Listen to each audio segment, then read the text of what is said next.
We will get started shortly, I promise. Side?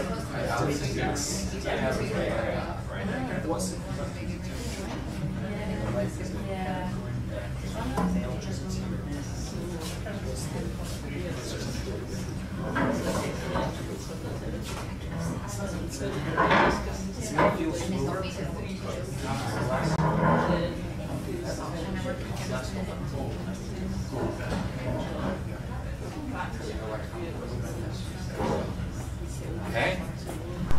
Welcome. And I've been running the Internet of Things Scotland community for exactly 2 years today. Our very first Internet of Things, thank you, meetup in Edinburgh was 2 years exactly to the day. But this is only our second Glasgow IoT meetup. Now, some of you, there's a little bit of confusion in that there is another IoT meetup, IoT Glasgow, and hence, because I've been running IoT meetups in Edinburgh, we rebranded as IoT Scotland so that we could run IoT events in other cities, including Glasgow. We've done in Dundee and hope to do them in other cities to build a community. So we've got about 1,000 and between 1,000 and 1,100 members, and we tend not to get too technical because I think there's so many other very technical meetups. You know, if you really want to get sort of down and dirty with code, you can go to the C++, the Java, the Python. There's the tech meetup in Edinburgh. I don't know if it's the equivalent in Glasgow, but what I prefer to do is look at IoT and think how strategically the technology will have an impact on certain verticals, whether it's fintech, medical, industrial, consumer, drones, smart tech, robots. You know, I like to keep it varied. We initially tried to do kind of themed events. So 1 month we do smart cities and we do wearables. But it was actually really difficult to find 3 speakers that had a kind of a consistent stranded in terms of domain expertise. So now we just get a nice eclectic group, and as long as it relates to the Internet of Things in some capacity, we're happy to invite them along.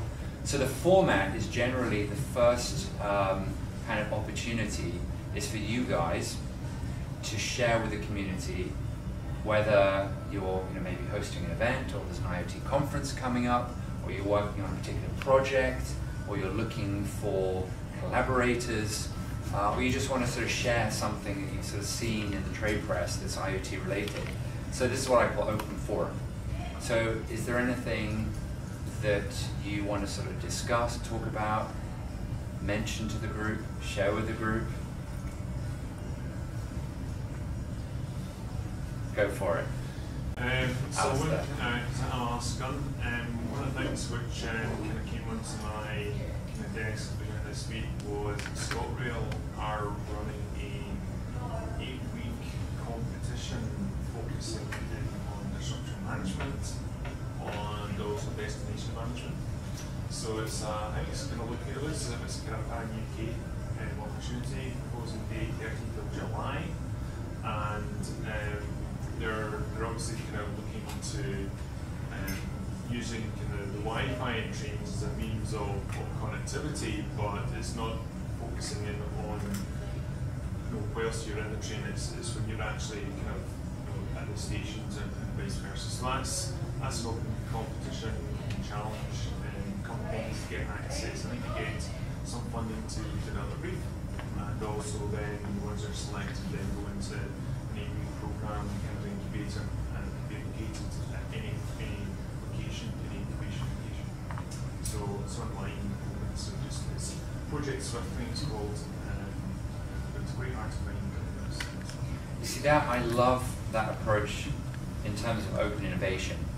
Big companies, previously they may have thought, we have a monopoly on good ideas. We spend a lot of money, a significant amount of money on R&D, so we must have a solution for this problem. And increasingly, there's more of an open culture to say, let's just throw out these innovation challenges in forms of problems that we will actually pay people to solve, and we don't care who those people are, whether they're early stage startups, lone individuals, academics, other companies, and putting forward a challenge that others can actually solve makes so much more sense than this other approach I see all the time of entrepreneurial academics who have developed some kind of quite obscure technology as a result of a PhD thesis, and it's a solution looking for a problem, right?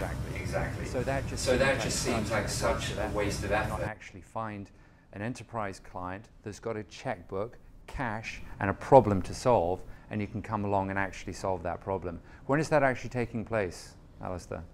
Well, there's a webinar, I think, the first week of July, and then it's not location as in you don't have to. It's not like it's like a virtual accelerator program. Yeah, gotcha. Okay. Yeah. Can you email me the details and I can push it out to the group via the newsletter?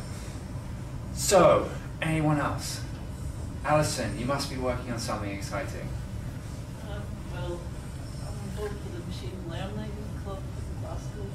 Machine Learning Club. Yeah. Perfect. Okay. So there's a meetup group for that, Glasgow AI, and there's people doing various projects. They've kind of started now, but if anyone's really keen, they can get involved. How many people belong to that meetup group?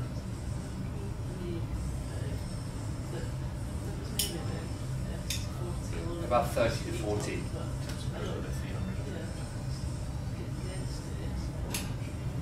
Because when I think of AI, I kind of think slightly more of Edinburgh as being a hub of excellence, because Edinburgh University Informatics is, I believe, #1 in Europe for pure research in AI. And so I don't sort of think necessarily I'm going to get myself in trouble, because I'm in Glasgow right now, but I don't sort of necessarily associate Glasgow with being a hub of AI excellence. But yeah, there's no AI meetup in Edinburgh as far as I know, is there? No, I don't think so. Anyway, good job, excellent. So, I think if there are no more questions, announcements, or anything else, I think we should, before we continue, in order to keep these events free, I just wanted to thank our sponsors. So, Spring Technology, Damien at the back there, thank you so much. You're welcome. For covering the, it's basically a, not infinite sadly, but a tab behind the bar. So help yourself to some drinks and snacks and what have you. I'd also like to thank Product Forge for continuing to support us, filming the events, pushing out the live feed, and they're just doing such an awesome job. And they also, they do, Alan and his team, kind of hackathons, very much along the lines of what I was telling you about, getting a bunch of very, very bright, capable people in a room for a long weekend. Actually, longer than a weekend, it's Thursday to Sunday, isn't it? Yeah. Working on solving problems that usually relate to positive social impact, so health. Do you want to just say a few words quickly? We've got a few events coming up, planning 2 health-focused medical visualization and Future Health 2, which will focus on NHS data. And also we're working with Scotland, Shelf Scotland on an event focused around the private venture sector as well. So if you're interested in any of those topics, then get in touch. We're also looking at sustainability, smart cities, transport, all sorts of other topics as well. And yeah. Perfect. Brilliant. So in terms of format, real quick, 3 speakers tonight, each around 20 minutes, short networking break in between. And then we'll take that, that's why these chairs are here, we're going to take them to the front and then do an open Q&A. So rather than if you have any burning questions after each speaker, go ahead. But what I prefer to do is keep the questions at the end and then have this kind of open dialogue Q&A at the end of the 3 talks. Sound good? All right, are you ready? Okay, go for it. You want to run from your... Yeah. All right.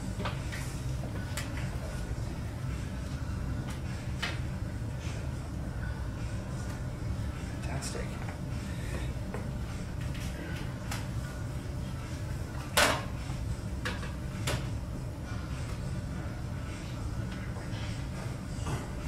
Blockchain and IoT, 2 of my favorite things.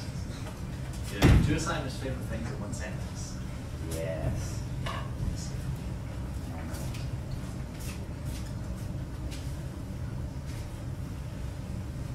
Round of applause.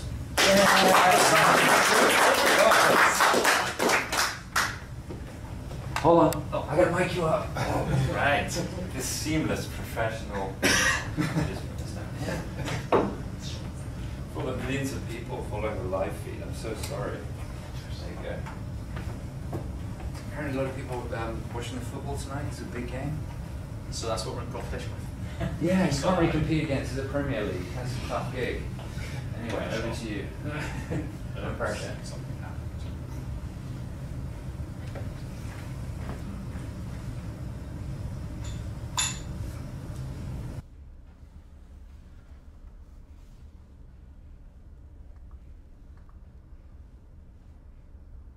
Oh, That's weird. that's a bit weird. It was working fine a moment ago. Yeah, there we go. Let's try it again. Where's the mouse going?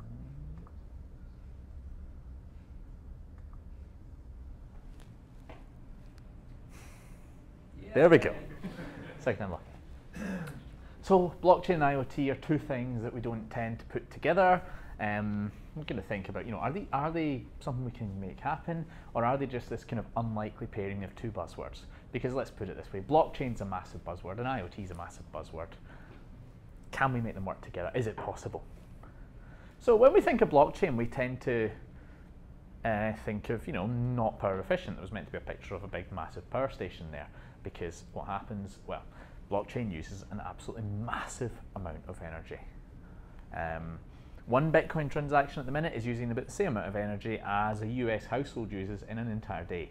And that's one transaction. You can fit 100, 200 transactions into a block, and you get one of those every 10 minutes. So that's a lot of power that's getting used. In fact, I think the whole Bitcoin network at the moment is using about the same amount of power as Denmark. Yeah, oops. It used to actually be even worse. It was 1.5 times that, because previously people were mining on their general purpose computers. So they were mining their Bitcoins on their computers, burning power quite literally into heat. So I remember back when the Bitcoins first started, I used to joke about using your computer as a space heater in the office, and actually it was quite an efficient form of heating, and it still is if you can do it well. So that's not the point in Bitcoin, but I thought I'd start with that to just pivot that into IoT, that we try and make things last for 10 years on a battery. Well, we're not going to be mining on IoT, so we can start with that. Mining is really wasteful. There's reasons for it. We can talk briefly about that. This is not a blockchain talk. There's no math, there's no equations, and there's no circuit diagrams. But it's important for transaction verification. We have to do mining. We just have to accept that it's there for good reason. But it's a bit of a balancing act, because we need this proof of work, but we're trying to do something with, we're trying to do something with blockchain, but we have to accept the proof of work's there. So let's not mine, okay? If we want to send something to blockchain from an IoT device, that's practical. We can do this. If we want to make a transaction, so in blockchain everything needs to be a transaction of some kind. We take an incoming unspent transaction if you want to work with Bitcoin, for example. So something we've received that we've not used already. We're then going to make some recipients and some amounts. We're going to sign that with the right key, and the right key is from the one that received the money. And then we broadcast it out to the network. If we're being IoT, then we probably don't want to broadcast. We probably want to forward it to a relay node that can then do the broadcasting for us, because having to stick around and broadcast to lots of people isn't very efficient in terms of power usage. So probably more sensible to forward to a relay. But we can make a transaction. That's fairly straightforward. It's a predictable power drain. It's predictable amount of time it's going to take. Nice and simple. If you are using Bitcoin, be very cautious of fees. The minimum that you'll really be paying for a Bitcoin transaction was about $5 or $6 recently per transaction. So Bitcoin that used to be useful to send someone $1, nah, you wouldn't want to do that. So you'd need to look at an alternative blockchain. In terms of use cases though, for this sort of being able to transmit, why would we want to do this on an IoT device? Well, we can store audit logs.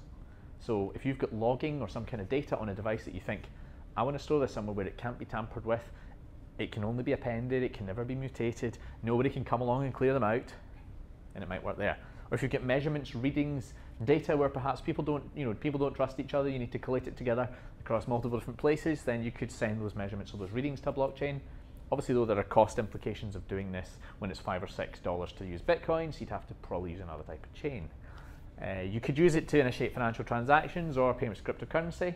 An example of this, I suppose, if you want to think about it, would be the Bitcoin ATMs, where people can effectively put cash in the machine or use a credit card payment and then receive Bitcoin. So that's initiating a transaction based upon that.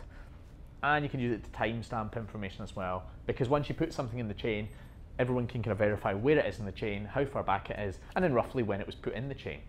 So there's the kind of 4 things we can do as an IoT device if we can just transmit into the blockchain.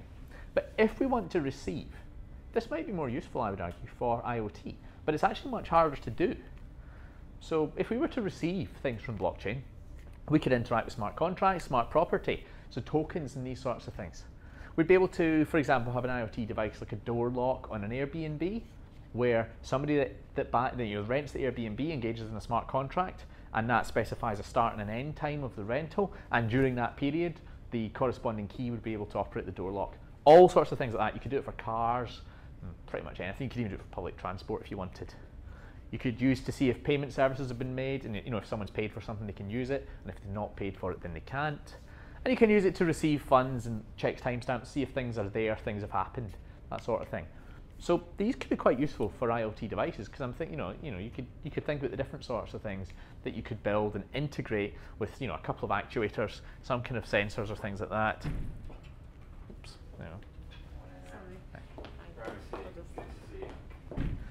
So different sorts of things we could actuate and work with, and engage in the real world. But the problem that we face is power consumption. If we need to receive, we have to do quite a lot of things. So we need to check that a block has got that valid proof of work we talked about earlier. We need to make sure that someone did a lot of mundane, boring, repetitive, hard power consumption work, right? Just to make sure that that block is real.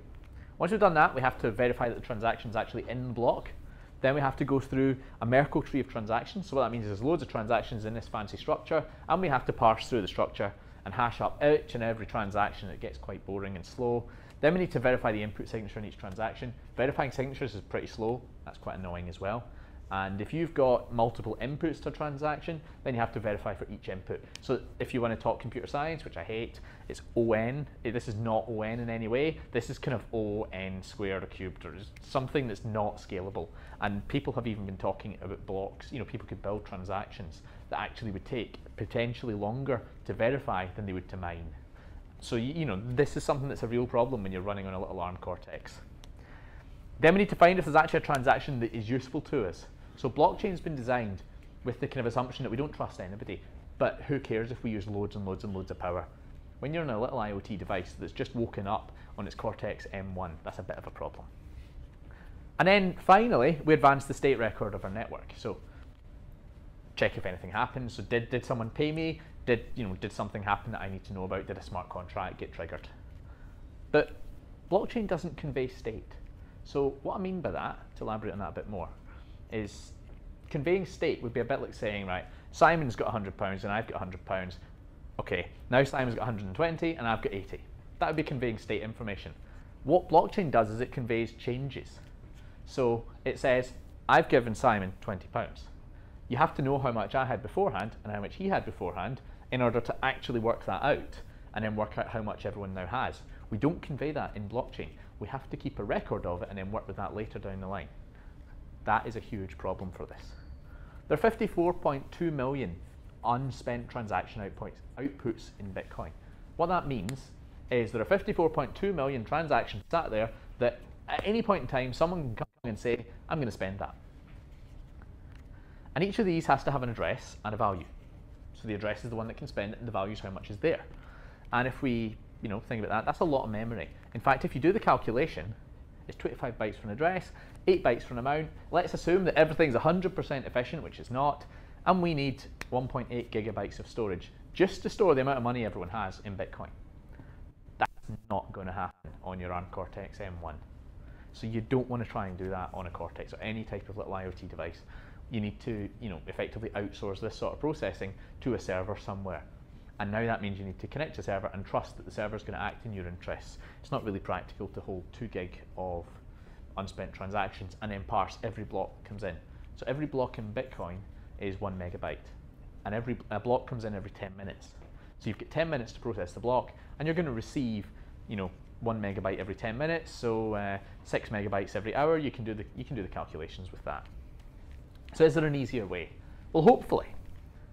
If we can trust, the network in quotes, if we can trust someone else, if we can trust a server, then we can use simple payment verification. So this is a way that we can avoid downloading every single transaction and block and all those things and pulling it into our little IoT node, so your poor little Cortex-M1 doesn't have to churn through these megabytes of data. We can just download the transactions that actually relate to us. And that would actually be quite nice, because we could say, right, I am this doorknob, and I only need to care about things that affect me as a doorknob.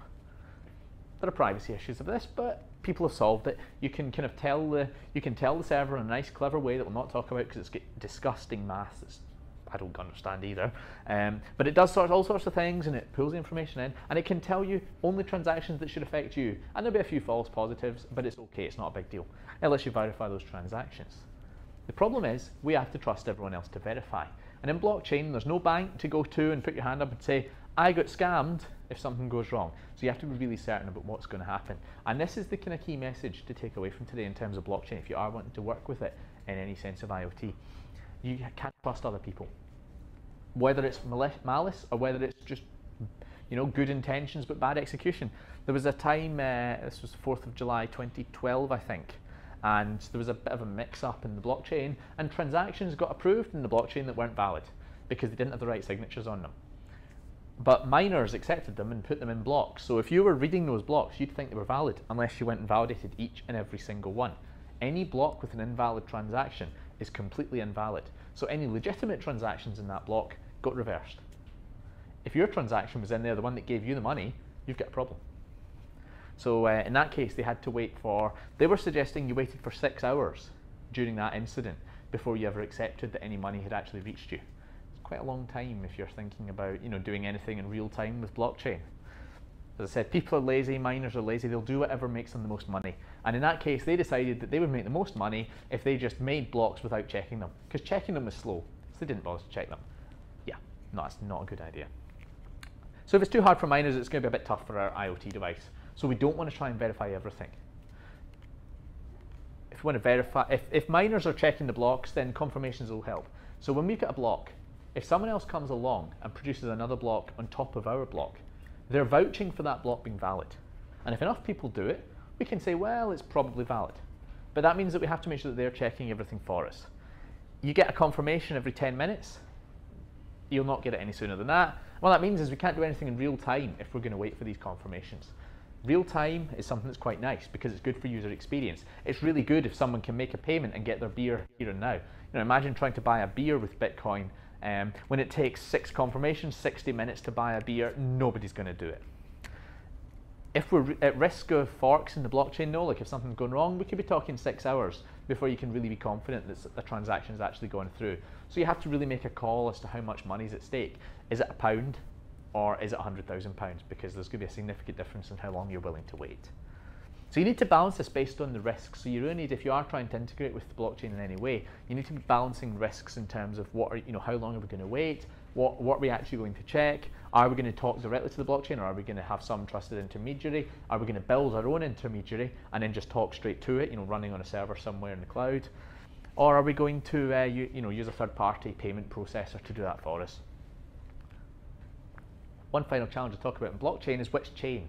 It's, you think about it, why would we have to ask which chain? Of course, it's the blockchain. Well, no. Actually, if you rely on someone else to read the blockchain, how can we make sure you're seeing the legitimate chain? Because anybody can make their own one and put their own data in it. So, this could be a problem.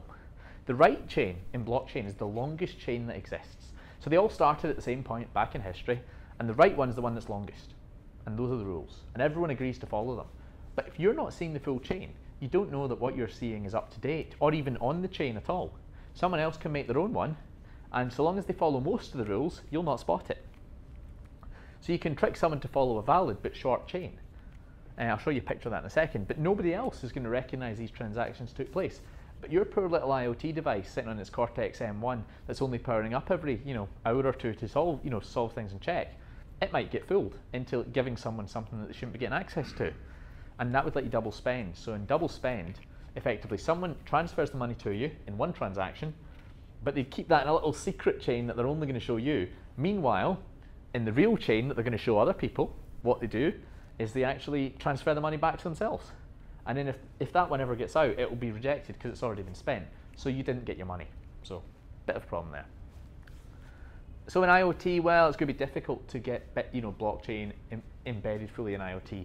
Blockchain is really a bit of a buzz. I'm still going to say it. Blockchain is a solution in dire need of a problem. If anyone finds a problem, then there's lots of people who'd like it written on the back of a postcard and sent to them. IoT devices realistically are going to need to trust some centralized entity, whether it's yours, whether it's someone else's, to actually do the difficult processing for them. Your IoT device, you really don't want that to use blockchain directly. You're going to have a lot of problems in doing so in terms of performance, in terms of the amount of CPU time, in terms of even the actual capabilities in that CPU you're going to need. You're going to need to run a full operating system. You're going to need to run a full Bitcoin client. It doesn't make sense if you want to do anything in power efficient. But that will save you from being scammed, and that's really quite important because you don't want to end up with someone just scamming you and making you think you've got money when you've not. The worst case scenario is you've got an ATM machine, for example, and someone can come to the ATM and withdraw cash by transferring Bitcoins to it. This could be quite fun, couldn't it? So here's the real blockchain, and here's the blockchain that server is showing you. So that server you thought you could trust, well, if you can't trust it, it's showing you these transactions here. They're never going to be in the real network. So you're getting shown that. Oh dear. You get fooled into thinking that it's transferred the money to you, and actually the money's just been, it never got to you. But you think it does, so you've just given them cash and they've run. So it's easy to send data to put into the chain, but it's not easy to read it back and verify you get paid. If you can trust someone else to do it, then you're good. But what about power consumption? So I mentioned power consumption earlier on. But it's easy to be low power if you can only wake up to transmit. It's quite simple, because you can power everything down. Examples of this would be LoRa. Andrew will be talking about LoRa. Class A devices in LoRa, they only wake up to talk. Sigfox and other technology does basically the same thing. All the other low power, wide area network things, they do the same sort of thing. They wake up, they talk, they shut down. And Wi-Fi, if you build it that way, can actually do this too. So we'll quickly look at here. Sometimes more is less. So when it comes to power consumption, we could use these ESP8266 modules. You can buy them online on eBay and places like that. They're really, really cheap and they're really good, but they're pretty high power drain. We're talking about 120 milliamps of current drain when you use them, 320 at peak. You can actually get up to about 320 actually running them as well sometimes. But 70 when you're scanning for network, which is not brilliant. But 40 when you're connected and idle. The manufacturer says 10 microamps, which would be pretty good when it's in deep sleep, but nah, it's not. I've never managed to get it to that, and it's really buggy and it crashes and it reboots and it just doesn't work at that level. So can we do better? Well, let's get an MSP430. Really cheap little chips from TI, pretty nice, but they last for years on a watch battery when they're in sleep mode. They've got loads of GPIO, loads of ports that we can plug into things, so we can use these to actually control the power pins on other chips. So you can add a real-time clock with a crystal, and you've got interrupts that are individually switchable on pins. So that's really good ways to save power if you're building a piece of equipment. So let's add that chip. I just took that one because it's the cheapest, smallest, lowest power one. We're talking microamps per megahertz if you're actually going to use it, but when it's asleep, you get 0.7 of a microamp. So that's pretty low power. That's going to last a long time. And then we use the GPIO to wake and sleep the Wi-Fi module. That gives you really low power Wi-Fi. There's a graph there just to compare it. If you look at, that's the kind of normal, just use an ESP module. This is the one here for if you're going to use an MSP430 with it as well. So you can see that over different periods of transmission, this is how often it's transmitting. The less you transmit, so if you just need to wake up to send something, you can get some really pretty good power consumption here compared to just doing it normally. And the less you wait, the better. So low power blockchain, you only want to wake up when you need to transmit. Bloom filter sent to the server, then it can just tell you what you need to receive. Check for those every now and then. Ideally though, use some sensors to trigger your MSP430 to wake up the main chip to look. Because if you can tell, for example, that you only need to look at the blockchain when someone's trying to open the door, then you don't need to wake up and do anything at another time. It's even more power. Offload everything to microcontroller if you're taking sensor data, measurements, any sort of thing, telemetry, that sort of thing.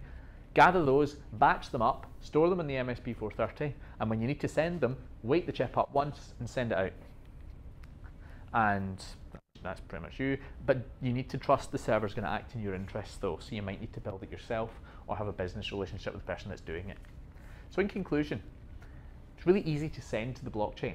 It's quite nice. You can get nice properties out of it. You can have logs nobody can break, nobody can change, nobody can tamper with. But it might not be practical, especially if you consider transaction fees in the blockchain itself. You can read and validate things, but it's pretty complex. There's a lot of challenges in going to do so. And you're going to need to think about running a service that's going to do this in the cloud or on your own server somewhere, and then connect into that and make sure you're doing that securely so no one can pretend to be that server. Network connectivity can be tricky to get working at low power, but it is possible. We've done it. Get a second microcontroller and use that to control the chip enable pin on the Wi-Fi module. You'll get really good power consumption like that. But let's be careful, because blockchain is really cool technology, but people are often using it with actually, substantial amounts of money, real cash. So IoT is really bad at the moment about software updates and security. It's a pet hate of mine. We need security updates, we need software updates, but in blockchain, you really, really, really, really need it, because there are things that happen, there are changes that happen, there's some that are coming soon, and you need to have timely software updates onto your IoT devices in order to keep yourself in sync with the blockchain. If you don't, then other people are going to be accepting transactions you reject, or vice versa.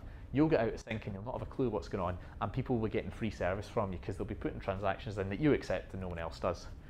There's a potential for 2 forks in the blockchain to come up in the next little while, I think before August or so SegWit and SegWit 2, and there's all sorts of politics and bickering between the two of them. But there's chances for fairly significant changes, and your device will need to follow these. And this is not a one-off. There's going to be more, so getting good updates out to devices is really important. So if you're going to do anything with blockchain or IoT, stay safe, be cautious, patch regularly. 2 big buzzwords. There is some nice potential there, but just be careful. Thanks.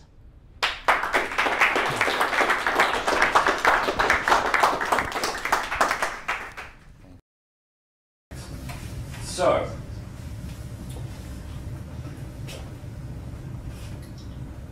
we will cover some of the knowledge gaps during the panel Q&A, because some of that may have made sense to some people and others like, whoa. My view, my personal view, well, I think it's growing consensus that Bitcoin and the Bitcoin blockchain was really version 1.0. It's like Netscape 1.0, or maybe Sprite Mosaic, which was the very first web browser. And it was designed as a decentralized, immutable, trustless store of value.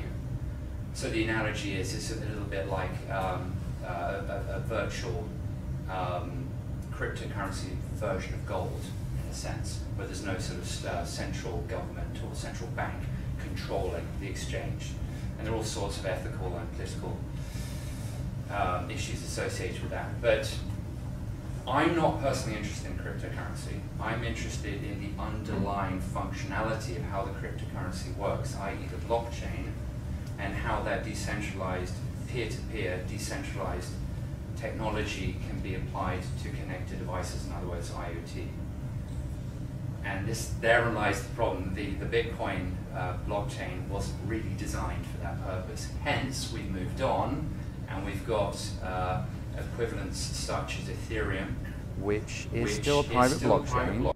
It still enables you to transact virtual currencies such as Ether, but it's more designed for smart contracts and connecting devices. And even now Ethereum is starting to look a little bit old hat with new developments that actually do away with the blockchain entirely, or use some sort of sharding process to solve that problem of scalability that you were talking about earlier. So IOTA is one of them, and there's another one, EOS, that everyone is raving about right now. It's only been around for like a week or something. It's just insane how fast this particular area is moving. But I promise you this, strip out all the technicalities, what we're about to see is the dawn of a brand new kind of machine-to-machine, fully autonomous, fully decentralized internet. So bye-bye Amazon, goodbye Facebook, goodbye Google, because those guys who pretty much control the data that flows through the current web, that is about to become completely decentralized, in my opinion, and fully automated. So we're talking about the dawn of a third kind of web. And the disruption is going to be far greater than the introduction of the internet back in the mid to late 90s. So prepare for some major disruption. It's kind of scary, but actually very exciting at the same time. So, satellites, pico satellites that are the size, well, you can hold one in your hand. This is amazing. This is going to blow your mind. So let me hand over. There you go. I mean, this thing, can you imagine practically 5 by 5 by 5. Attach it to a drone, take it up to space. No need for a rocket. Awesome. Let me just give you this mic and hand over to you.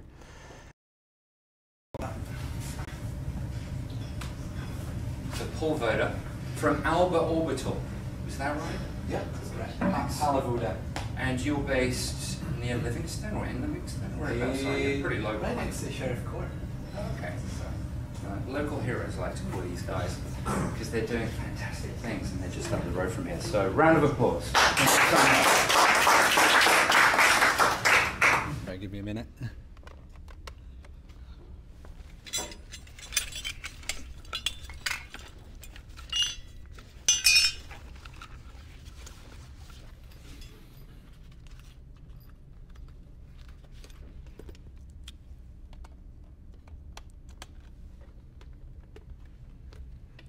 There you go.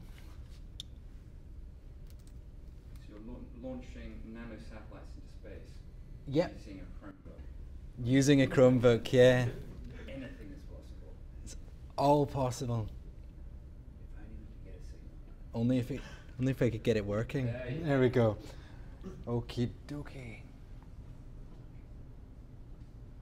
Can't seem to get it working now. Oh, there we go. Can't find the mouse though. Get it full screened. The screen seems to have broken. I bought a cheap Chromebook from Amazon, like from eBay. Who's fixed it? Well, there we go. Good to me. Yeah, so it was. Oh, goodness. Yeah, there we go. Is your clicker working? Yeah, the clicker seems to be working. Oh, I just need to pull it over. Yeah, drag it across. Because it's obviously like, thinks it's like a virtual screen. There you go. There you are.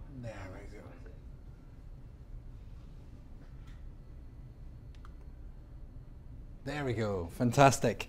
Okay, so today I'm going to talk to you about LoRa IoT space-based gateways.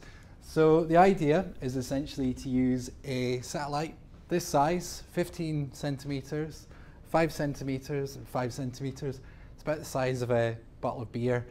And this would be essentially in space, and it would pick up your IoT devices. Now, today I'm going to talk about who Alba Orbital is. We're based in Glasgow. Going to convince you that space-based IoT networks and gateways are the future. Tell you what on earth I'm talking about, and really talk about what space-based IoT gateways are going to do and what you can do with them. So, about Alba Orbital, it was founded by my friend Tom. We've got our first launch on Falcon 9 next year, which is really exciting. We're going to be launching 3 satellites and 1 rocket in one go. Now we aim to democratize space, which is a kind of buzzword for kind of lowering barriers to entry by making satellites so much cheaper. So one of these, well, the smaller one is the lowest priced commercial space platform, and it's also the smallest. So it really allows entrepreneurs and small businesses to make use of space far more than they could before with other space platforms. We've got 11 staff, and we're growing all the time, so very fast-paced place to be. We've developed our platforms in cooperation with ESA, as well as a few other space agencies. So we've been cooperating with the Taiwanese Space Agency, British Space Agency, as well as NASA Ames. And our first missions, which will be going up next year, are mainly to do with in-orbit demonstration, but we've got all sorts of different payloads. So, I didn't mention that. Payload is the stuff that you put in the satellite. So space-based IoT is one of the potential payloads that we're looking at. So, the Unicorn 1, which I've already mentioned, is a 2P satellite, which is 10 centimeters high, 5 by 5, and this kind of sexy picture that we've got of it in space. It's going to be the first LoRa inter-satellite link. So we've got a SimTech module in there, and we've got an S-band patch as well as a turnstile antenna, which is UHF. It's got the same power as Sputnik, so it's only got a 1 watt power budget, and it's super cheap. So if you want one, talk to me and get you one for 200K. Because of it being like Sputnik, we've got a cool poster of it there. Bigger one, Unicorn 2, which I've got in my hand, is 15 centimeters. It's got like a 17 watt peak. This is the one that we've been looking at for space-based IoT as a gateway for Earth communications. Whereas with this, it's more of a kind of IoT within space. So it's one of the sending the signals to larger gateways, whereas that's a gateway. And that's got like active pointing, that's got all this kind of stuff that you need in order to create these gateways within space. It's another cool picture. I love all these pictures. So we make Pico satellites, which are 100 to 1 kilogram. Now, the future of this is there's a kind of two strains within space. There's one side to make things much larger, and there's the other to make things much smaller. Now, within space, there's a lot of chat now about IoT within space. So there's a thing called chipsats, which are essentially 10 to about 25 gram satellites. That is essentially a PCB board. Now, there's a lot of companies looking at LoRa networks within space. And, like I said, there's no PowerPoint. So in some cases, not crop necessarily, but maybe you've got gas pipelines that are running through the Sahara Desert or Alaska, and they're pinging data to say there's a leak, or there's a bit of corrosion here. Again, how do you connect them? You're nowhere near a cell. And the problem is that bouncing data back and forth from satellites is very, very expensive and very power hungry. Yeah. So this is potentially, if you can use this technology with low orbit satellites very, very cheaply, you can have global, so it doesn't matter if you're in the North Atlantic, the Sahara, ubiquitous connectivity. All you need is to be able to see the sky, and you can potentially send data up with LoRa. I'm not actually sure of the frequency.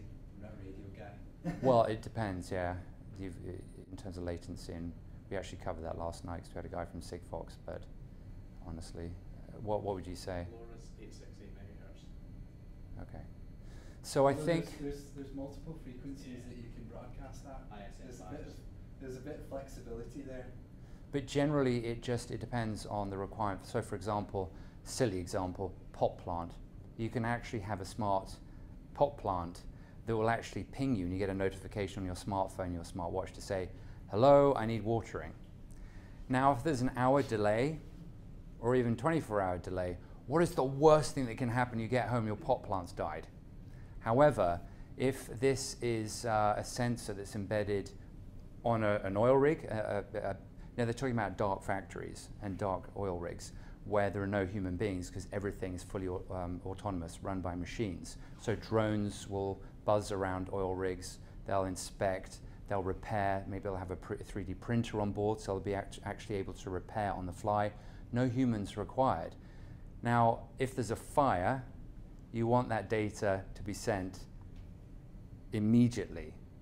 Not an hour later, not 24 hours later, and that's where you don't want latency and where it's absolutely vital that that signal gets through. So that's, again, something that you could potentially solve that an LPWAN, a low-power wide-area mesh network, may not, because it'll take time for the signal to filter through. But like crops, if you're monitoring crops, same thing. If there's massive latency and it takes a few days even for a signal to reach back to say, all crop levels need to be managed, then it's not really a big drama. Go for it. Network do you need? Say a private company wanting to invest, as you said, $2 grand each.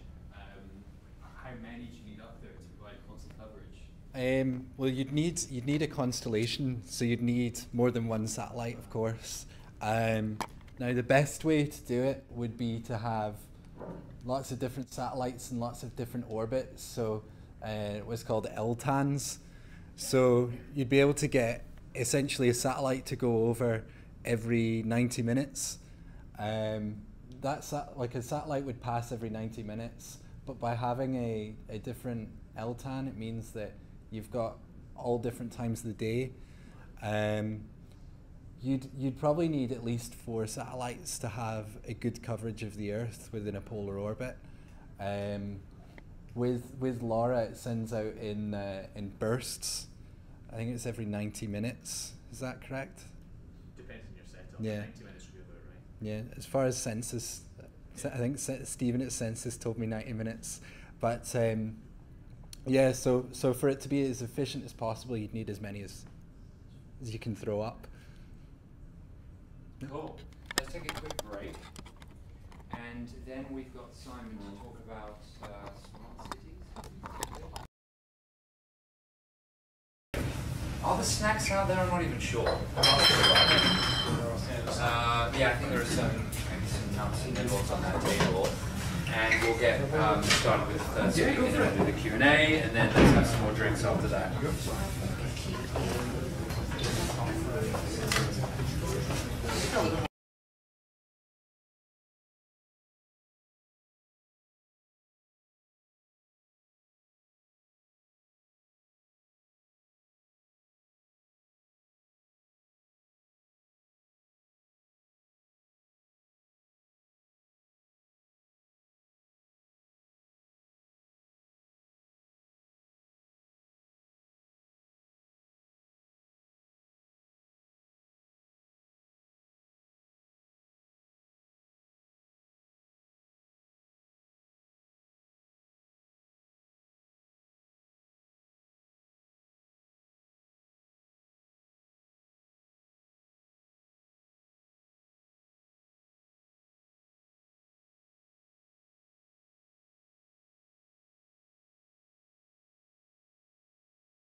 that good? Great.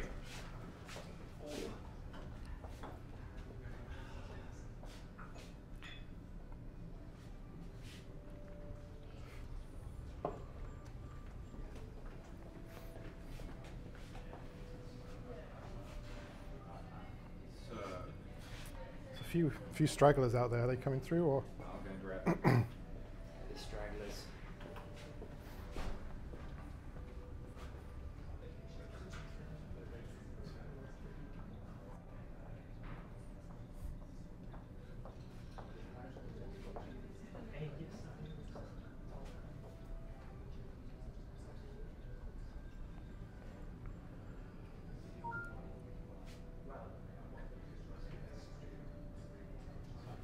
Hey. Yes. Is that better? I'm just so used to being next to my laptop. Sorry about that, guys. Okay. Let's get the show on the road. Sorry, Simon. You okay? You're good? Yeah, I'm good. I'm All good. right. Well, I mean, no introduction necessary. Cool. Good round of applause. Thank you. Great. Thanks very much. So, so I'm Simon Tricker. I'm co-founder of Urban Tide, and I'm going to take you through a little bit of a story around smart cities, and then that's going to kind of lead into urban AI and really the potential that I can kind of see in that space. I'm not an expert on AI by any means, but I'm really, really fascinated by the potential of what this means. And the same with IoT, not an expert, but really fascinated by what it means. Let's get my clicker working. So before I dive into that, I just thought it'd be good to kind of step back and basically set out how the world is and it is fastly changing to become basically massively urbanized. So this is the world population in 1990, and we're looking at the urbanized population here. So the dark blue is greater than 75%, and the light blue is 50 to 75% urbanized. And then as we track forward, you can then see 2010, America, South America, and Europe are pretty much flipped over to become greater than 75% urbanized. India and China still got a long way to go, still at the, not even halfway. And then as we track through again, we can see China start to pop up, Nigeria start to pop up massively. I think Nigeria is a really fascinating kind of use case in there. Turkey as well, tipping over Iran. And then we get to 2050, you can kind of see the world there. You can really make out the shape of the world. But the interesting points there is that China and India still haven't tipped over to become greater than 75% urbanized. So this is really the challenge of our time. Like, how do we deal with this? This is really the, this is really where smart cities have kind of born out of, is to try and deal with this change. To put it in perspective, London has a tube train of new people arriving every week. So every week the tube train arrives, and they all need to live somewhere, they all need housing, they all need educating, they all need jobs, they all need power, they all need energy, resources, all of those things. I think Glasgow would probably love to have more of that. I would say so. There's probably more of a need to get people back into the city in Glasgow. And some of this really comes down to these key challenges. So we've got rapid urbanization, I've just demonstrated that. But the key thing that's really changing here is that cities are competing against each other. So people are looking to be, how smart is this city? Do I have, what's the potential I have within moving to this city? So the demographics are really shifting in that way. So the younger demographic are basically looking to a city and saying, I'll move to that city because it is perceived to be a smarter city. I'm going to have more potential, more opportunities there, and then I will find a job. Whereas probably I come from a generation where I would find a job and then that would take me to that city. I'd find a job and I'll go to that city. So that's quite a big demographic shift. Other things that cities are really competing with is obviously they want us, they want resources, they need money, they need all of those things to make them thrive. So there's a lot of competition around that space. And the bit that we're really interested in is this data. There's all this data being produced from all these different sources, and it's really like, how do we use that data? How do we get it out? How do we stop it from being locked in silos? So back in 2012, Glasgow won an Innovate UK competition to be a future city, a demonstrator project, and it was across the whole country, basically all the cities across the UK bid for that competition, and Glasgow won it. The co-founders, who I co-founded with, Pippa and Stephen, they helped to write the bid that helped Glasgow to win the money. So it was a very fantastic, it was a great project to then be involved with. And it delivered a number of different things. I'm not going to go through all of them because it's quite an extensive program, but half of the money went on to an operations center. So this is basically out in the East End, and it's basically managing and running the CCTV cameras, as you can see all there, traffic management and community safety are all kind of housed within this one place. So it brought together a number of different services all into one operations center. Also, how it runs the maintenance and the intelligent lighting system also feeds into that one operations center. So intelligent lighting is really the kind of first thing that often you see within a smart city, because it's new LED bulbs, because they're much more energy efficient. So it's a complete no-brainer as a thing to do. But the interesting thing with intelligent lighting is it starts to have other sensors plugged into that. So in Glasgow, there's air quality, footfall, noise, and then potentially some kind of Wi-Fi mesh network as well. And then the thing that obviously all of that produces is vast amounts of data. And one of the core programs within Glasgow was to then do something with all of that data. So it's opening up, how do we open up and share some of this data? So there was a core program called Open Glasgow, which started to then consume some of that data into an open data platform, then do something with that data. So we demonstrated some dashboards. There's an app which is still quite crappy, but it's a step in the right direction, which is trying to make it easier for you to interact with your city when there's a problem, a pothole or littering or issues with your city. And then also some engagement pieces as well, a number of hackathons, a number of community mapping projects to try and bring other sources of data or reuse of data into the program. So a really exciting, interesting project. We then spun out of that in 2014, and it really on that concept of like, how do we make data smart? Like, how do we do something with this data, and how do we empower others to use that data? So since then, we've worked with a whole host of different cities, organizations, and some large PLCs as well. So the core for us is really a smart city is an open city. It's somewhere where you can share and reuse that information, and it's not about technology. Technology is just a component of a smart city. That's not the driver. And to really kind of focus, like how do we make that data more reusable, we've built a data platform. So this is our platform, USmart. So it's basically about enabling our organizations to become smarter with their data. So we can take any data from any source. That's a kind of key thing. Don't care what it is, what form, good, bad, and ugly, you get it all in. And then if you then want to do something with it, then obviously there's more potential once we start to bring it in somewhere. It's about data sharing, so some of that can be open, some of that can be private, some of that can be closed. And really the kind of potential where we can see it going, which is the AI component, is then how do you start to build insight on top of that data? And that's really the kind of interesting area.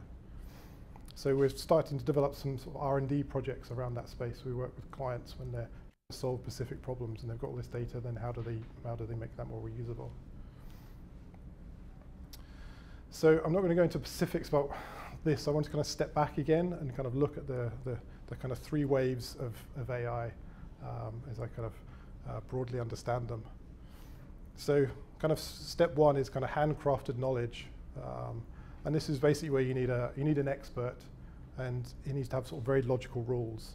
And the recommendation engines are like perfect examples of kind of AI solutions that are up and running right now. So we don't really know how some search results come to us. There's some AI working in there trying to figure out what is the best result for you.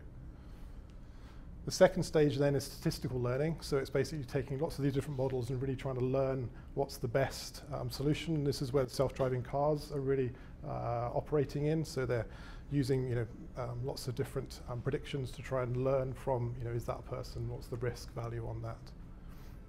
So that's really the kind of wave where we are now. And then that seems, so I think there's a lot of potential within urban AI within this space, and self-driving cars proves that.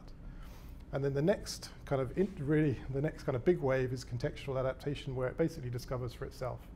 So AlphaGo with Google DeepMind is a prime example of that, where they basically kind of gave it the concept of Go, the Go board, and then let itself learn over and over again, play itself, and then it could basically be world masters because it played millions and millions of games and did some incredible moves that nobody thought were even possible.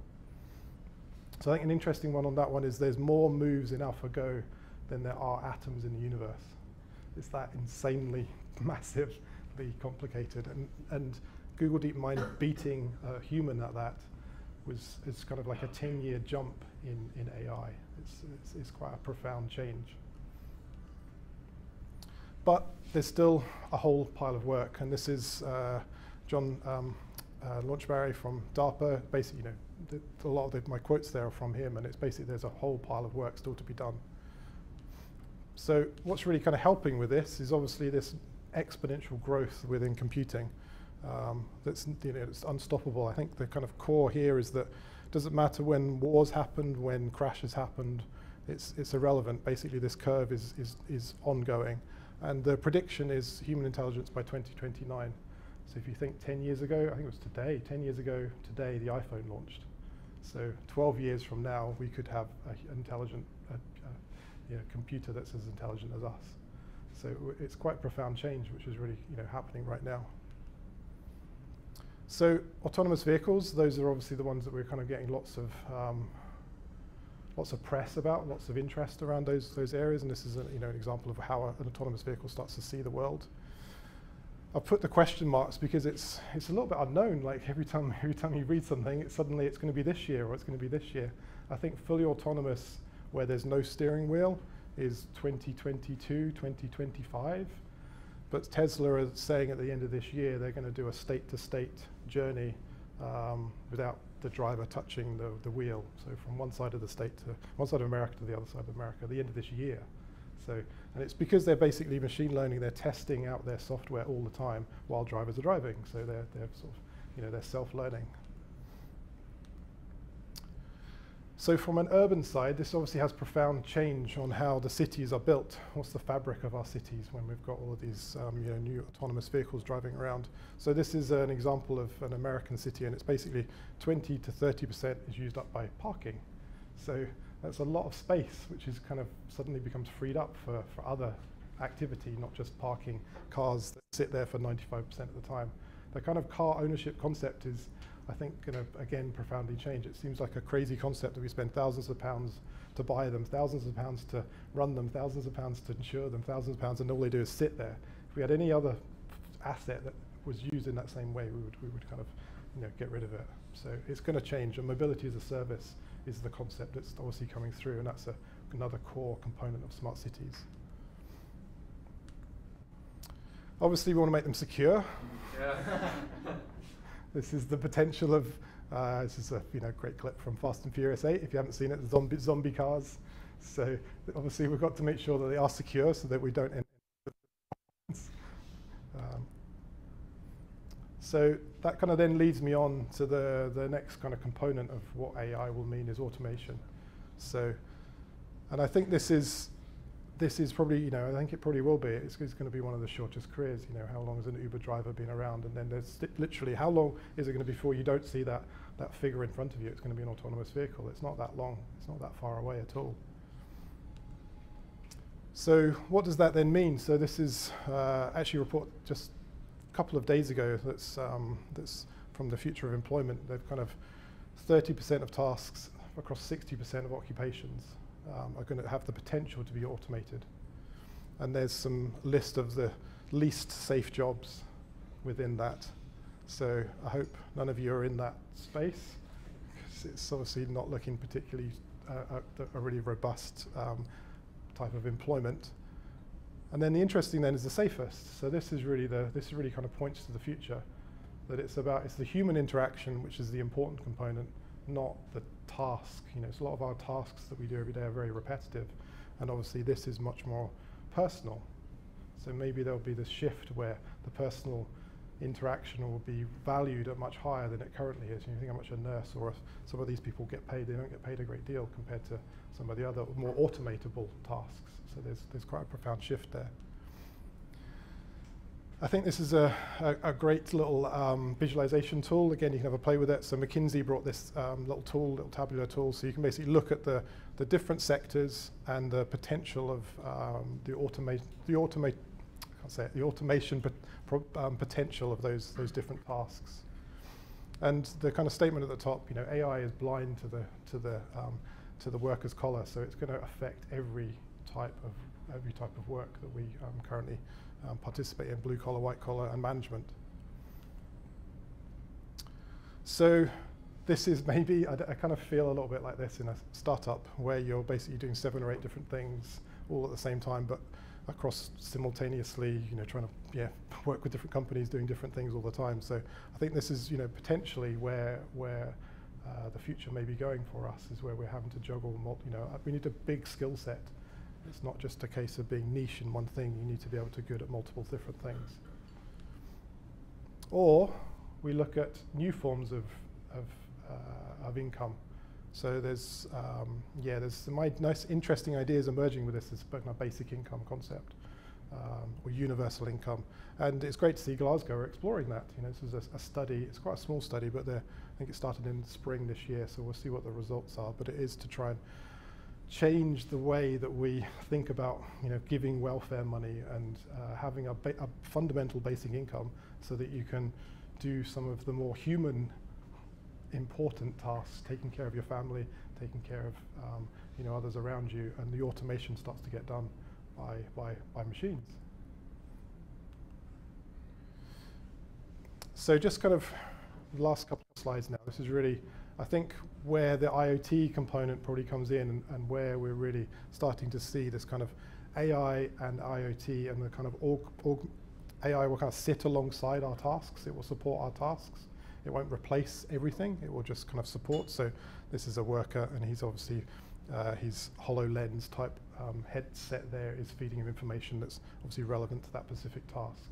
And that's really the kind of first wave that we're going to see within. And we've kind of got that already. You know, we all carry around smartphones, and that augments some of our tasks, and it's just going to become more heads up. I think then obviously the kind of goal, you know, especially within smart cities, is to go from reactive to predictive. We're trying to predict the future all the time. We want to predict when that thing's going to fail. We want to predict the effect of that gully being full of water, how that will then impact on a city.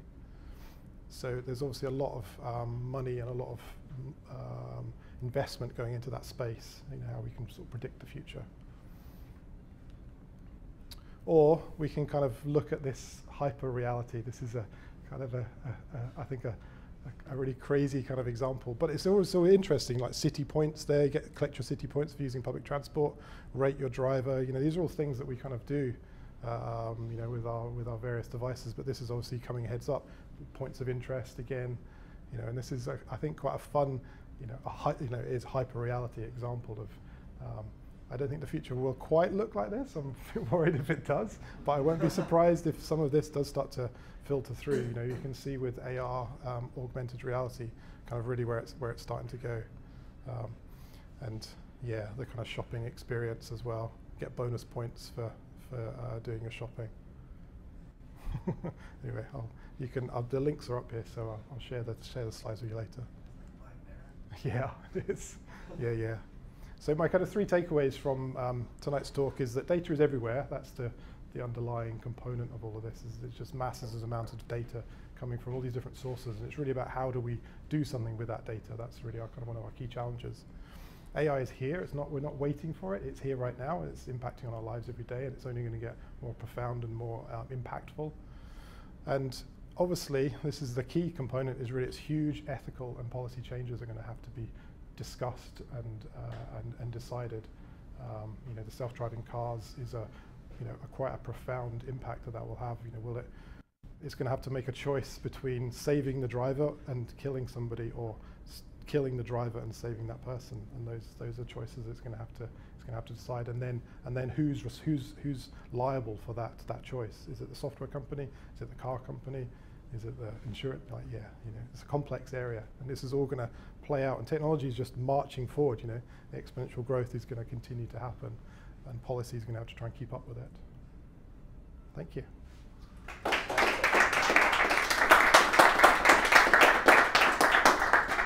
You win a prize for the most beautiful slides. They're absolutely gorgeous. Okay, so what I like to do now is scare you a little bit in terms of what we're about to discuss, challenge you, possibly blow your mind, because I want to paint a scenario. Let's grab the seats that are propping up your cable right now. Hold on, whoa, don't touch that's going to freak, but essentially these will put to the side because we're going to do a little sort of Q&A. So, you guys grab a seat, but let me just paint a picture for you. Moving on from the machine automation scenario of the driverless car, does the onboard algorithm select to drive off a bridge and kill the passenger and avoid the cluster of young kids walking along the side of the bridge? Or does it save the driver and murder a few children? Someone's got to engineer the algorithm to make that decision. So, my solution, one solution, is to almost have it like a black box sort of God algorithm where it just generates a random outcome. So no one is essentially to blame. So it's kind of how the real world today works. Lawyers probably won't go for that, but anyway, that's one solution that I thought of that no one else seems to be discussing. Exactly. Oh, there you go. So this scenario. So I've been looking at automation, smart contracts, and DAOs, distributed autonomous organizations. Now, I don't know when it was, someone perhaps can tell me, but there was a point in time where corporations were given the same rights and status as a living person. The US today. When did that happen? We're talking 30s, 20s, 50s? The point is that corporations have the same sovereign rights as individuals, as living, breathing people. Now, distributed autonomous organizations, DAOs, mean that you'll have machines that are literally born with a virtual wallet, an identity, and they'll be fully autonomous entities. Now, the driverless car is a perfect example. So it's born into the world, it goes off, and it starts operating in terms of making a living. So it's picking up passengers. So it's generating cryptocurrency. It can use that cryptocurrency to purchase energy, so it drives itself to a charging point. It can purchase maintenance, spare parts, so it drives itself to a depot to get maintained, and on and on and on. Now, in the meantime, it's generating a lot of revenue. Now, there are other distributed autonomous machines that can swarm together and start cooperating. So, for example, there will be a car, maybe it's just had a puncture or blowout. It'll send out an alert to other machines, maybe they're drones, to say, I will, essentially like a bid, a call to action to say, can someone in the area come and repair me? And so there'll be a bid between all these autonomous organizations, and a decision will be made by the AI agent, and the repair will be done, and then the drone will fly off and go about its and the problem with that is that machines will increasingly become far better at generating wealth for themselves by playing the stock market and doing things en masse and cooperating.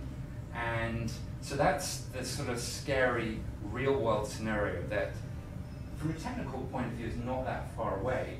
The good world scenario is that using the same smart contracts and automating at source some form of tax using micro or nano transactions, so that every single point at which value is created is taxed. Suddenly we sit back, these machines are generating vast wealth that's being taxed, and suddenly the NHS is overflowing with cash. Because the government doesn't have these vast departments trying to tax people and collect the tax and administrate. All those people have been fired now. The government becomes an autonomous entity, AI instead of politicians, and so on and so forth. So suddenly we've got this massive abundance of wealth, and we're left with a situation where no one actually has any kind of job to do, because we all have a universal basic income, right? Because we're washed with cash, because we've got this new machine economy that's just like a money-making machine. What the heck are we going to do with our lives? That's the good world scenario. The bad world scenario, of course, is the Terminator outcome, where they become sentient and start sort of conspiring against us. So there you go. So what do you think? Is that insane? Is that realistic? What sort of timeline are we talking about? Yeah, I think it's. I think there's probably there's a nice utopian kind of potential with what you're describing there. I think probably first wave will be Ubers will become like fleet management will be the first kind of phase. Owning cars and owning those assets will become a fleet management project, and then whether that fleet management then starts to become an AI that's kind of self-running. I listened to an interesting. Excuse me a sec, can we power down the projector? No. This is kind of. As you close that, you're just going to get like blue light. We just that's. Yeah, well done, Al. Sorry, carry on, Simon. Continue. There's nice concepts around Amazon. So Amazon basically with their algorithm starting to learn what we like to consume. Obviously just bought Whole Foods recently for $9 billion. So basically every week you'll get a box of stuff that it thinks you want and a box to put stuff in that you didn't want. And then self-learning that machine will obviously start to self-learn what it is that you do want every week and what it is you don't want every week. And then the concept of having to go shopping comes. See, this is the dilemma. I love the utility of most of the products that Google provides me day to day. In fact, many of them I do rely on. And likewise of Amazon and all those other products. But this kind of false choice of, in order to have access to these products, you've got to hand over huge swathes of personal information. There doesn't seem to be an alternative. That is the current status quo. It's either one or the other. Now, I believe there is another way. So that alternative is coming. So 25th of May 2018, GDPR, new regulation takes effect. And what that regulation effectively does is unbundles service provision from consent. So when someone wants to use your personal information, they will have to have grounds to process it. And those grounds can include a contract or consent or public interest, i.e., public safety, public health, not spreading infectious diseases. So what that really means is you need consent or you need a contract. And consent is going to be the big one because contracts are governed by all manners of horrible rules and laws. But people will have the ability to give granular consent. So at some point you will see this, you'll go to sign into Gmail, provided they don't decide to cast themselves off and end up firewalled out of Europe, because this law is going to take effect across all of Europe. What will happen is you'll log into Gmail one day, they're going to have to give you the right to opt out from your data being used, for example, for advertising. They're not going to be allowed to profile, and you've already seen this came out two days ago. Google are going to stop reading emails in order to advertise, because they realise that GDPR is coming, and they're going to have to separate. General Data Protection Regulation. General Data Protection Regulation is coming. It's an EU regulation and it's going to take effect before any kind of Brexit stuff. So it will apply. And if you go down to Westminster and speak to the right people, you will hear that it's going to apply beyond, because we're not planning to get rid of it. And it effectively gives you rights back over your data again. And in fact, Queen's speech has included something to that effect as well. Yeah, I think it's utter nonsense, personally. Never state intervention. And we're going to be back in the situation of, those irritating pop-ups? Oh, cookies. Yes, we know, click, carry on. Every flipping app you come across, there's going to be a pop-up saying, yeah, we're mining your data, we need your permission, and you've got to actually read the small print. That's the change. That doesn't no, work. essentially get rid of the centralization and the technology. Use blockchain like decentralized technologies to prevent companies from being able to access your private information in the first place. It's technology that's the solution, not government flipping intervention. Sorry. Yeah. Regulation has foreseen this. So you have to make it as easy to not give consent as to give consent. So you can't say, you give consent and you can withdraw consent by sending us a notarized fax to a premium rate number. Doesn't count, doesn't cut it. Lawyers would love it, but no, sorry. So giving consent has to be as easy as not giving it. And they can't continually prompt you. The cookie regulation is being replaced. There's now a new e-privacy directive going to come in the same day. And what it does is it gives you the same protections over electronic communications like WhatsApp, Facebook, Skype, as it does to regular telecommunications. So right now, the electronic internet-based services are not actually governed by any regulations that cover telecoms. So you can do what they like in terms of privacy. but there are actually quite strict regulations around how telecommunications work. And as of, I think it'll be the same date, the new e-privacy directive, which is going to come in partnership with the GDPR. So the e-privacy directive is going to replace the broken cookie policy nonsense that they now all recognise was stupid with something that actually works. And it gives you, you'll have one of the interesting ones for you, Simon. Machine-to-machine communications get rights. Machines are being given rights in a new regulation to privacy. So let me just, as an example, storage. Amazon currently owns, is this still filming? Okay. Amazon owns almost 50% of the entire enterprise storage hosting market. Okay? There's a lot of data flowing through their servers. Okay. So essentially, that's a lot of information, and therefore you need regulation. And what the GDPR is there to do is if they are hacked or they use that information without your consent and so on and so forth, they need these seriously draconian legislations in the form of if you are Amazon, for example, and you're proven to be responsible for a hack which leaks a lot of personal data, the EU can fine them 4% of global turnover, or 20 million euros, whichever is the greater, and all those that were affected by the hack, it's open season to sue Amazon. So class action. Yeah. The TalkTalk hack could have taken down TalkTalk under the GDPR, and that company could be exited. Yeah. So I think there are going to be some huge ramifications. It's interesting from the city's perspective. Talking to various cities, they're all kind of going. Right, absolutely. How do we deal with it? How do we deal with it? Because if they do get fined, then that would take down the service. Yeah. So it's an entire service. It's going to shut So, down schools.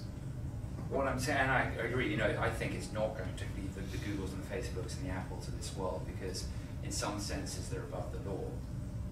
Maybe one could argue it's actually the small to medium-sized enterprises that will fall foul, and perhaps they'll want to make some examples of them and so on and so forth. Even academics and charities, if they're containing and they get hacked, they could fall foul of this as well. So everyone should be very, very afraid, and as a result it may actually hamper innovation, because startups will be so terrified of falling foul they won't get funding. So the VC will say, well, can you guarantee you're not going to get fall foul of GDPR? And of course they'll say, well, no, we can't guarantee it, because there's always, based on a central model, a honeypot of data. No matter how well it's protected, it can always be potentially hacked. So the alternative is to use a distributed network of millions or billions of edge devices. It could be smart light bulbs, it could be smartphones, it could be any smart device manufactured today by default will have the equivalent of what, an iPhone 4 or iPhone 5? Yeah, because the scales of economy, you have a bunch of connected devices installed, it'll be the equivalent of a smartphone embedded. And that's just your smart light. So there's a lot of excess capacity out there that could potentially be used as a distributed storage device. So, like I said, there's no honeypot of data, because suddenly you've got distributed storage, and there are companies already doing this, where your data is cropped into small, tiny components, possibly using the blockchain, that are hashed, so there's nowhere for the hackers to go. So the data is stored in tiny little components, distributed and fully encrypted globally around the world, and that's just completely disrupted Amazon's most profitable, by a long margin, source of income. Yeah, so so the GDPR doesn't apply because there's no hacking and there's no data being exploited. Yeah, that is the way to do it. MateSafe is a company based down in Trout, and they've been doing this for quite some time. And my PhD topic was on securing that. So they've been working on this for quite a while, and they've built something that means that your data doesn't need to be stored in any one place. You split it up, you store it in 4 different people's computers. Coin is a new coin that came out a few months ago, I think, and it's effectively going to offer you storage at something like 1/12 of the price of Amazon. So Amazon will charge you roughly $12. I think it's $12 a month for a terabyte of storage. Their prices are currently about $1 a month for a terabyte of storage, based on their coin. So effectively, you have a smart contract that says, I will provide you with this much storage for this much money. You pay it, you use it. If they lose it, they're liable, because they have to put up a kind of collateral in advance. And it means that you don't have to store your data in one place, you store it across the world. So when one country gets knocked out of the internet, you're good.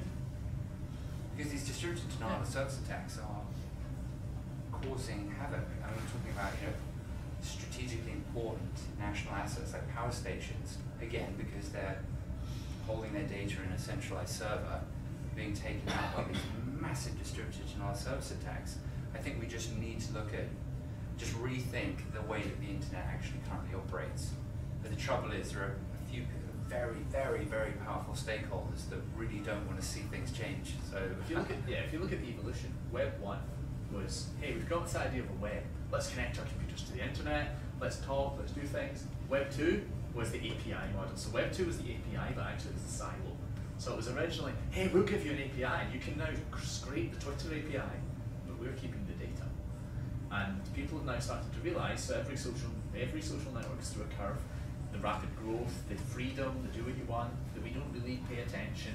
Then they start to regulate, then they peak out because they become less cool because your parents are using it and kids don't want to use it, and that's actually what you can go for. Next thing you know, they're on a decline, so they have to monetize. How do you monetize? Because the VC either wants to see money or growth. So when you can't give them growth, you give them money. So you monetize, you ram ads down people's throat. Your previously sequential timeline becomes semi-sequential, but with the bits that someone paid to show you getting rammed in all over the place. Then you see this decline, the slump, then the death. So you've got all these bits. MySpace, anyone? Guys, do you have any questions? This is kind of hardcore, it's just a bit philosophical. After a few beers, I tend to do that. And there is money behind the bar, by the way. So we're going to shut down this conversation here, but by all means, please continue drinking. Yeah, but for example, you see with Ethereum and everything, you still need to design the actual contract itself. So GDPR still may apply because you have designed the contract. So if you designed a system which still failed, if I managed to exploit your system, which was not centralized. Absolutely. Yeah. So there is still this point of like, point of failure. Yeah, well, apps that are not fully distributed, the distributed apps that run on Ethereum are not purely actually distributed, of course, rather ironically. And that there are the same as cloud. It's not a cloud. Yeah, it's there is no cloud. It's someone else's PC. They're working on it. They're working on it. But yeah, absolutely. So, what do you have an opinion on this, or? Not particular. I just like satellites. So it could be a game. But seriously, it's like, well, if you're actually talking about buying a satellite from us, if you're facilitating connectivity for the world, you're literally a cloud.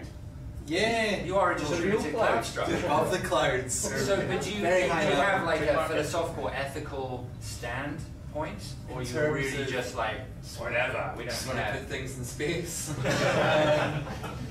So yeah, I mean, we're actually quite agnostic about what kind of platforms people are putting in there, and I mean, the whole AI debate is a bit kind of, I don't really get it, and it becomes very philosophical in terms of, are you going to go canteen with your machines? Are you going to have a kind of utilitarian approach?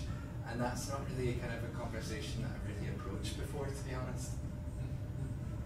But when you have AI, in your pocket, who does that AI belong to? It kind of belongs to Amazon, belongs to Google, belongs to Apple. I'm not sure that it belongs to you, does it?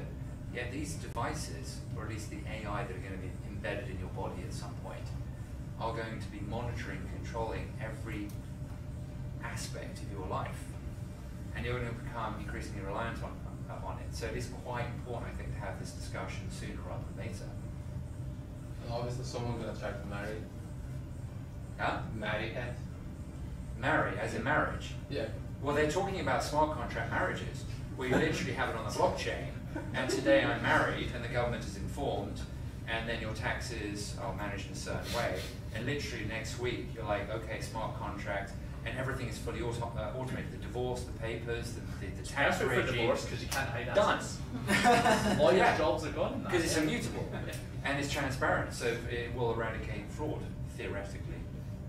Yeah, so they're actually talking about and then like AI marriage, someone will definitely with devices. Yeah, so we'll try to do it like in There's this really creepy robots that people are making now. I was watching this kind of documentary about companionship robots. I was watching this one documentary that had this really weird Glaswegian accent. It's these American guys. I was like, they're not fembots. What do they call? They call them something though. They're not androids. They actually have really And they can actually stipulate every kind of element of their aesthetic appearance. Let's move on from there. So to jump back to your question a second ago about GDPR for distributed data, absolutely. So if you look at Android apps, there's a bunch of Android apps that say they encrypt your data. So I went through a Paliwoda. I think they combined about 100 and something million users, and you can decrypt the data that every single one of them produces because none of them actually encrypted it. So there is definitely going to still be a need, because even though you think it's encrypted, is it actually encrypted? Which comes back to what you were saying, Simon, about who's in control. And unless you can actually use the source code to edit the thing and run it yourself, you're not in control because you don't know what it's doing. Absolutely. So yeah, I think obviously with AI, then who's in control of the AI when the AI is self-learning? That's the interesting thing. just some of these things when you start thinking about it, kind of freak you out a little bit. But it's important. And the trouble is, a lot of people are so busy with their daily lives that thinking time is expensive. It really is, which is thankfully why we have academics. But people need to be thinking about this stuff now rather than later. Like I said before, go for it. It's just a point on your opinion on the smart cities and stuff. With I don't know who's all developers in the room. I'm guessing a bunch of us, but I guess it's to talk about our responsibility as if these things, we're the ones teaching these things or coding these things, as to make them as diverse as possible, because there's already these examples of the face recognition only recognising Western white guys because that's who the developers are. And I think an example I heard was of the smart cars, but they're not made for people my height because it's people who are a bit taller than me that are making them. So it's just to kind of point out that we have a responsibility to make sure we are building for everyone and not just us. So you need a wider diversity of people involved, like sociologists, artists, philosophers, who are in charge of ethics. Is that sociology? I don't even know. That's a good field itself. What field is that? If you're going to university, which department would ethics be in? Is it business or is it philosophy? Separate ethics committee. You don't go to university to study ethics, you can't get a PhD in ethics. It's philosophy. They were guided by it, but it's just they keep it separate. See, we've got a problem, and who is actually responsible for that element of it? And then you've got computers that are going to be self-programming. Literally, coders are going to be out of a job within 10 years for sure. I've got a question for Simon. On one of your slides, it had clergy as being slightly more automatable than dog rehabilitation. Why was that? I think noise margin complete. Is religion going to be on the blockchain or something? Yeah. Well, potentially, for sure. But you know the animation with all that busyness and everything, with the augmented stuff, that YouTube or Vimeo video is actually an ad for the church. It actually ends of the character who's being bombarded by all this crazy information augmented in their kind of virtual world, and then there's an entrance to a church, and it says, "Strip all the technology and find enlightenment." The Church of Christian whatever, I don't even know, Catholicism. But it's an ad for religion, ironically, which is why when I saw clergymen, I thought that. The funny thing as well is ironic. When you compare what you see in that video to what you see if you browse the internet without an ad blocker. Remarkable similarities with rate us now, did you like our app? Yeah. Browse with an ad blocker. Right. I think of Futurama, the whole kind of automation of religion. Yeah, it's a brave new world that I remain optimistic anyway. I like my good worldview of these robots being to help us. Benevolent and wealth creators, so that we can just lie on a beach all day drinking cocktails. That would be phenomenal. Okay, so thank you so much again to Alan Product Forge. Do you like this venue, by the way? I'm hoping they'll be able to give it to us on a regular basis. I don't know. This is just, we're just kind of testing the waters to see how it goes. So Citizen M, the Spring Technology guys had to leave, but essentially they're picking up the tab tonight. So round of applause to our speakers as well.